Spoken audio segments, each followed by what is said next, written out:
आप बोलेंगे तो पेप्सी कोक नहीं पीना तो क्या पीना। मैं एक दो और छोटी बातें बताता हूँ।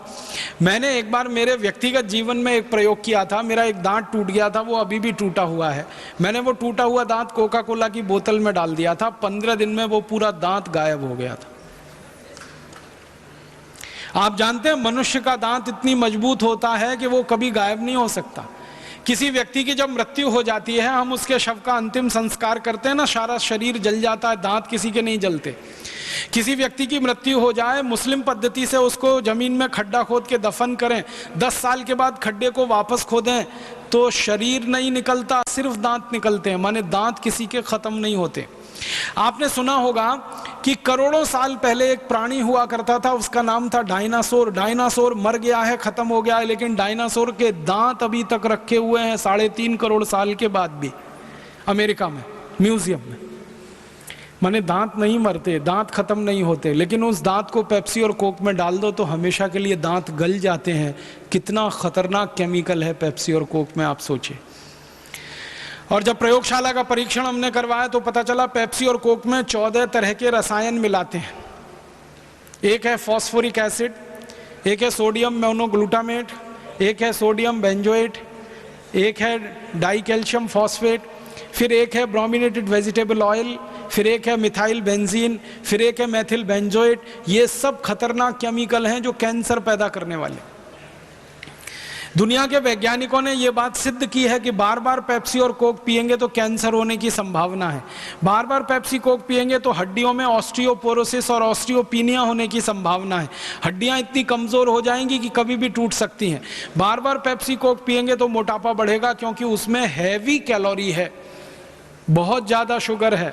शुगर से भी ज्यादा खतरनाक केमिकल उसमें डालते हैं, उसका नाम है एस्पर्टेम, जो मूत्र नली के कैंसर का सबसे बड़ा कारण है। पहले तो पेप्सी कोक में शुगर मिलाते थे, आजकल एस्पर्टेम डालते हैं जो सीधे मूत्र नली का कैंसर करता है। कई वैज्ञानिकों ने परीक्षण किया है बंदरों पर।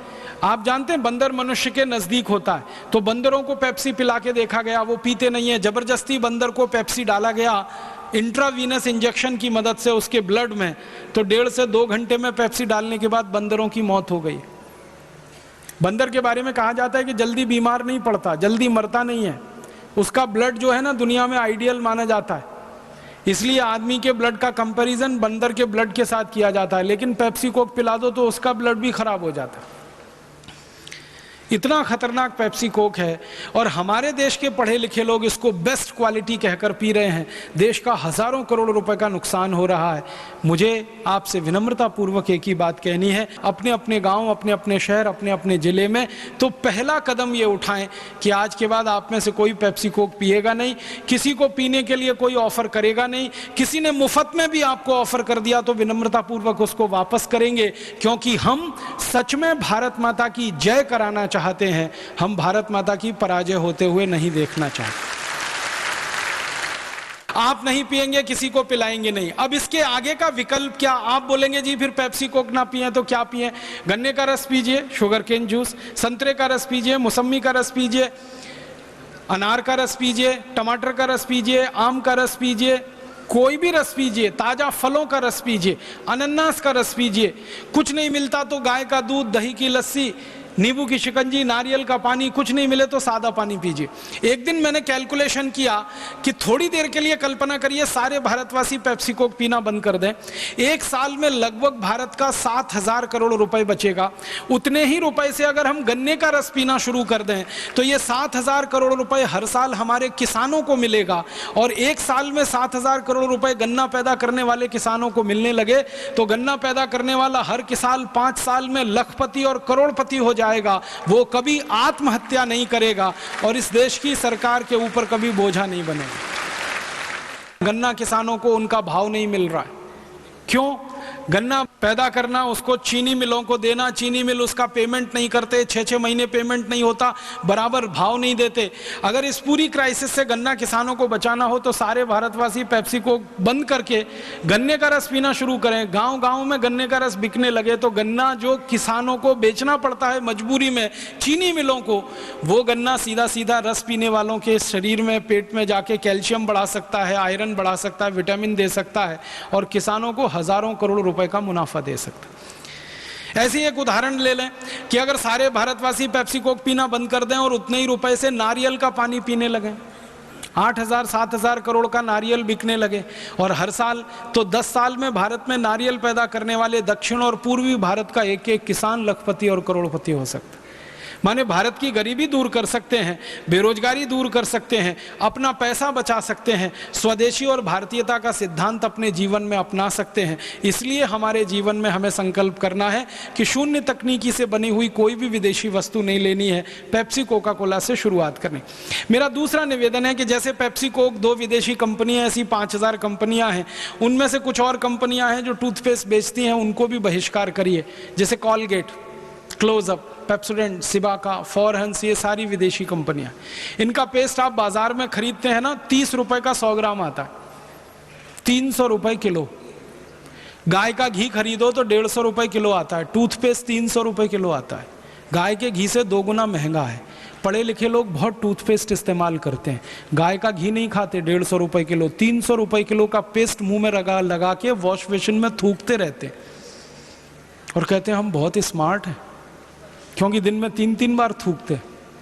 सुबह ब्रेकफास्ट के बाद ब्रश करते हैं, थूकते हैं, फिर लंच के बाद फिर थूकते हैं, फिर रात को डिनर के बाद फिर थूकते हैं। पढ़े लिखे लोगों को मैं कहता हूँ ये क्यों करते हो पेस्ट इतना? कहते हैं जी ये बहुत अच्छी क्वालिटी। क्या है इसमें क्वालिटी? कहते हैं झाग बहुत बनता है इसमें, फोम बहुत बनता है। तो मैं कहता हूँ फोम तो एरियल में भी बनता है,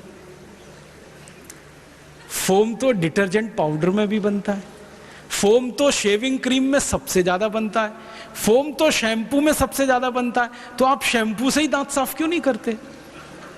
शेविंग क्रीम क्यों नहीं लगा लेते अपने दांतों में? आपको क्वालिटी चाहिए, अगर फोम ही लेना है तो फोम तो एरियल में है, रिन में है, व्हील में है, सब में है। तो थोड़ी देर के लिए चुप हो जाते हैं, फिर वो कहते हैं आप ही बताओ क्या क्वालिटी है। मैं कहता हूं भैया टूथपेस्ट की क्वालिटी ये होती है कि उसमें मिलाया हुआ क्या है। ये कॉलगेट, क्लोजअप, पेप्सोडेंट, सिबाका, फॉरेंस, ये जितने भी टूथपेस्ट आप बाजार से खरीदते हैं विदेशी कंपनियों के, इनमें एक केमिकल मिलाते हैं जो फोम पैदा करता है। उस केमिकल का नाम है सोडियम लॉरेल सल्फेट। आप एक छोटा सा काम करना, किसी एक हायर सेकेंडरी स्कूल में चले जाना या किसी डिग्री कॉलेज में चले जाना जहां केमिस्ट्री पढ़ाई जाती हो। केमिस्ट्री के किसी लेक्चरर से मिल लेना और उनसे कहना कि केमिस्ट्री की डिक्शनरी दे दो। हर स्कूल कॉलेज में केमिस्ट्री की डिक्शनरी होती है, जैसे इंग्लिश की डिक्शनरी ना, वैसे केमिस्ट्री की डिक्शनरी। केमिस्ट्री की डिक्शनरी खोलना और उसमें यह शब्द पढ़ना सोडियम लॉरेल सल्फेट। उसके सामने लिखा हुआ है पॉइजन, जहर है वो, और कैंसरस है, कार्सिनोजेनिक है।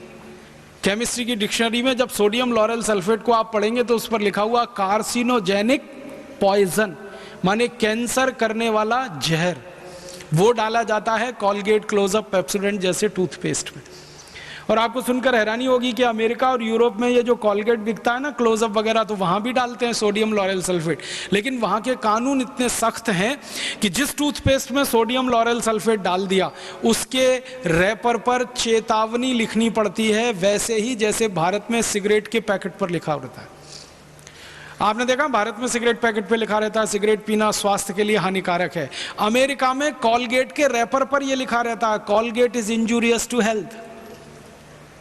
ब्रिटेन में कॉलगेट के रैपर पर लिखा रहता है Colgate is injurious to health.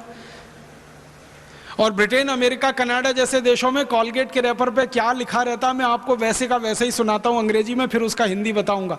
उसमें लिखते हैं please keep out this Colgate from the reach of the children below 6 years। मतलब 6 साल से छोटे बच्चे को ये कॉलगेट कभी नहीं देना। क्यों? छोटे बच्चे कॉलगेट को चाट लेते हैं और कॉलगेट में केमिकल है जो कैंसर करता है, सोडियम लॉरेल सल्फेट। वो बच्चे की मृत्यु हो सकती है कैंसर से।